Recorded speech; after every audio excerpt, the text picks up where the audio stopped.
నేను మీకు ఒక ఉదాహరణ చూపించాలంటే, హనుమ వెళ్ళిపోతున్నారు ఆకాశ మార్గంలో. మైనాకుడు పైకి లేచాడు. మైనాకుడికి రెక్కలున్నాయి. పైకొస్తే ఇంద్రుడు తరిగేస్తాడు రెక్కలు.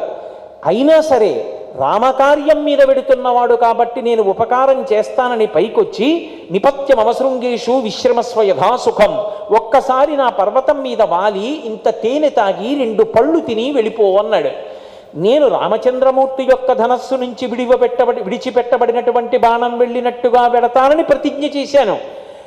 కాబట్టి యథారాఘవ నిర్ముక్త శరశ్వసన విక్రమ గచ్చేతత్వగమిష్యామి లంకాం రావణ పాలితాం నహి ద్రక్ష్యామేది లంకాయాం జనకాత్మజాం అనేనైవ హి వేగేన గమిష్యామి సమాలయం బద్ధ్వా రక్షసరాజేణ మానయిష్యామి రావణం సర్వదా కృతకార్యోహామేష్వామి సహసీతయా.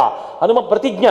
రామచంద్రమూర్తి యొక్క ధనస్సు నుంచి వినిర్ముక్తమైనటువంటి బంగారు బాణము వేగంగా ఎలా వెడుతుందో అలా వెడతానన్నారు కాబట్టి నేను మధ్యలో ఆగను. కాబట్టి నిరసించలేదు.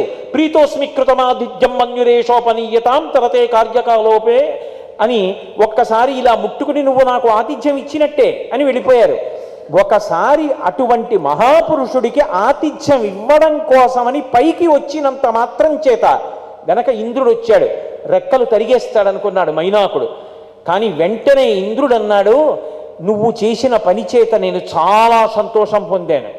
నిస్వార్థపరుడు, మహాభక్తి తత్పరుడు, రామకార్యం మీద వెడుతున్నటువంటి హనుమకి ఆతిథ్యం ఇవ్వడానికి పైకి లేచావు కాబట్టి అభయం తే ప్రయచ్ఛామి తిష్ట సౌమ్య యథాసుఖం, నీ రెక్కలు తరగను, నీ రెక్కలతో అలాగే హాయిగా ఉండన్నాడు. ఒక్కొక్క మహాత్ముడికి ఆతిథ్యం ఇవ్వక్కర్లేదు.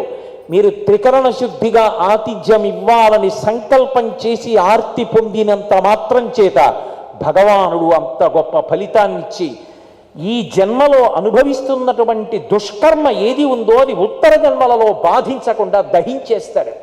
ఆయన ఇంట అడుగుపెట్టిన కారణం చేత ఒక్కొక్క అతిథి వైభవం అలా ఉంటుంది.